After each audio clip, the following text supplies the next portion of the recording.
How you decide to market your brand is how you show up in the world. Just Marketing is committed to making a difference through being and building ethical, anti-racist, and equitable businesses. If we haven't met yet, my name is Meg Brunson, my pronouns are she, her, and Just Marketing combines my mission to build a more accessible and inclusive world with my expertise in the digital marketing space. Let's do this. Hey there, this is episode number 13, and we're talking about copy and formatting. So some Just Marketing best practices for you. What do you think the average readability level is for the average American? Let me say it another way. What grade level do you think the average American reads at? It may surprise you that the average American is considered to have a readability level equivalent to that of a 7th or 8th grader. That's equivalent to a child between the ages of 12 and 14. Now, here's another interesting fact that you may be familiar with already. The average human has an attention span of just 8.25 seconds, according to recent studies. Yes, that is less than a goldfish, and it's also 4.25 seconds less than it was in the year 2000. So what does this all mean for us as business owners?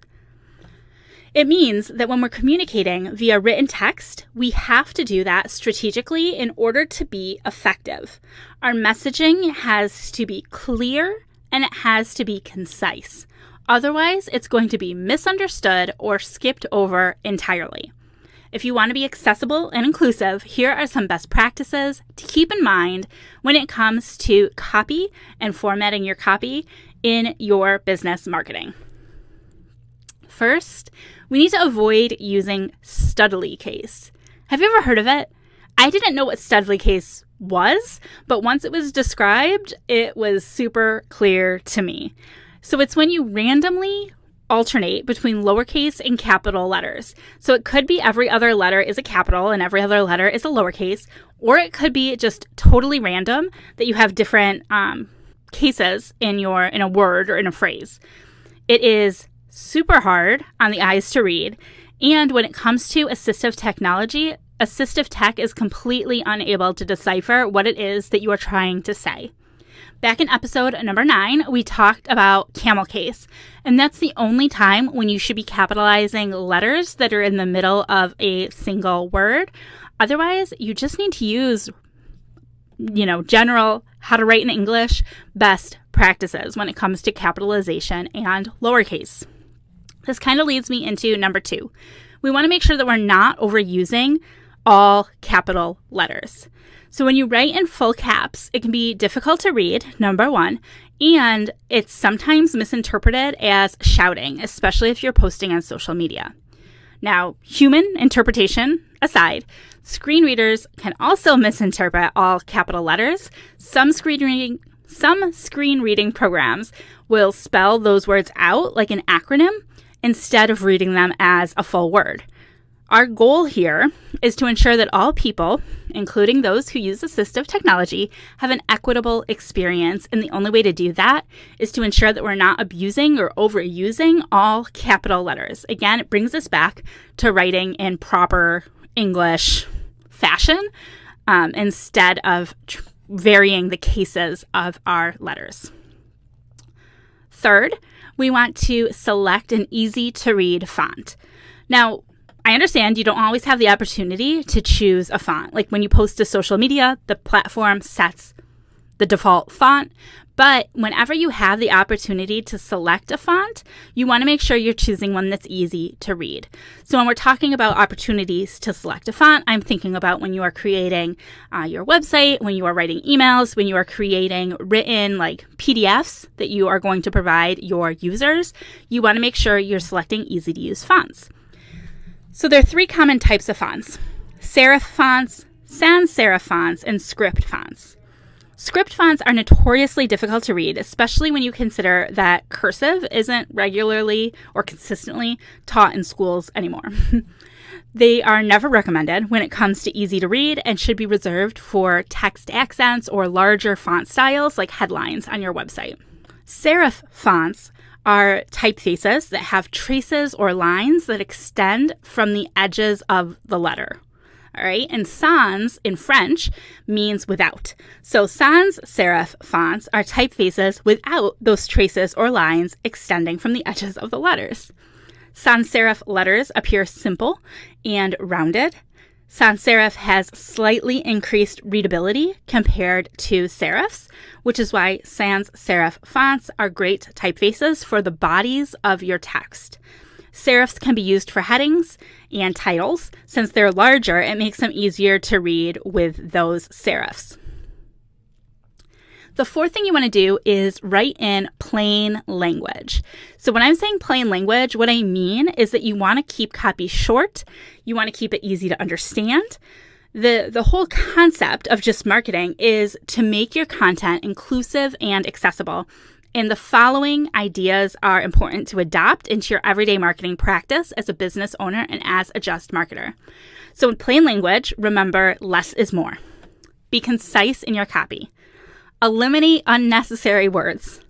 Keep only the words that you need to get your message across. Remember that attention span, it is really short for people and it's decreasing. So we want to make things as short and concise as possible. Along those same lines, short paragraphs are easier to follow than long paragraphs. So when you're writing on paper, you generally introduce a new paragraph after 5 to 6 lines, right? With digital content, a new paragraph after 3 to 4 sentences is ideal. Shorter, right? This also ties back to that short attention span we're dealing with as humans. When people see a large chunk of text, it feels daunting and overwhelming, and people are more likely to skip it. So by breaking one big paragraph down into many little paragraphs, it feels more manageable to read, and you're going to get more people consuming your content. We want to make sure we're utilizing lists. So bulleted lists, numbered lists are really easy on the eyes. They're easier to read, they're easier to skim, and they're definitely easier for the brain to process. So if you have broad information to communicate and you can use short lists and bullets to organize that information, that is highly recommended. Now, the final thing I want to talk about on the topic of plain language is that you want to be conversational in your writing and stick to simple language. If you know your audience, then you can speak their language. Try to use the same words and terms that your audience commonly uses. One way you can do this is by checking comments on social media to help you gain a better understanding of how people are talking about your topic. When it comes to writing on your website, on social media, or anywhere else you're marketing your business, your writing should be easy to follow. So after you write it, read it back to yourself once you're finished to ensure that the message comes across as intended. This is one of my favorite points because in many cases, when people think that they're not good writers, they're thinking back to high school or college when they struggled to write research papers or creative stories. But marketing isn't like that. Marketing is just writing the way you would typically communicate to a peer or friend. It's way less intimidating than people make it out to be. All right, the fifth tip, write like you're sharing with someone for the first time. Don't ever assume that your readers have any knowledge of the subject you're talking about or that they've consumed other content that you've created. Even though this is episode 13, I don't know if you've listened to the previous 12 episodes or not. So you want to write or record like you are sharing a new topic with somebody brand new for the very first time, and they know nothing about it. Here's a couple ways that you can do that and help simplify your content. So first, if you're going to use abbreviations or acronyms, you first want to write them out on their first reference and then place the abbreviation or acronym in brackets next to it. That way, the next time your reader encounters the acronym, they'll know what you're referring to. So this can also be done in recording too, right? So here's an example. Are you ready to embed diversity, equity, and inclusion, DEI, into your marketing efforts?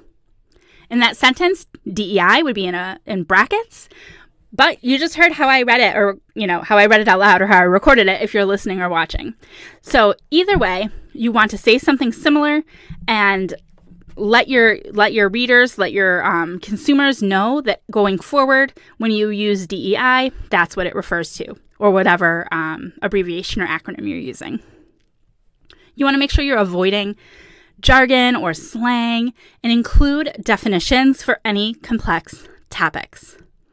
Also, if there is other content that the reader, listener, or watcher would benefit from, you can include links back to that content rather than explaining it all over again.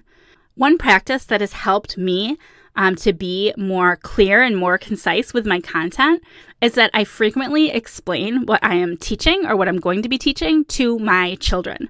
So I will explain it to my kids. I will try to break it down into simple concepts. I will answer the questions that they have. And that process not only gives me time one-on-one with my kids to introduce them to what I'm doing or to bring them into my work, but it also allows me to get used to breaking complex concepts down into simplified forms. So if you have kids, that may be a practice you want to implement as well. Basically, when it comes to content creation, we want to ensure that we are being clear, concise, and considering the user experience at all times to ensure that no matter how a person is consuming our content, they're having an equitable experience. We have made Just Marketing accessible to you however you prefer to consume your content. Subscribe and listen on your favorite podcast player. Subscribe on our YouTube channel to watch the videos or read our transcriptions on the blog, and you can subscribe there as well. We'd appreciate honest reviews wherever you are listening. And of course, if you would share this content with anyone who is or should be on a Just Marketing journey. Thank you so much for being with us again today. I appreciate you, and I'll talk to you soon. Bye for now.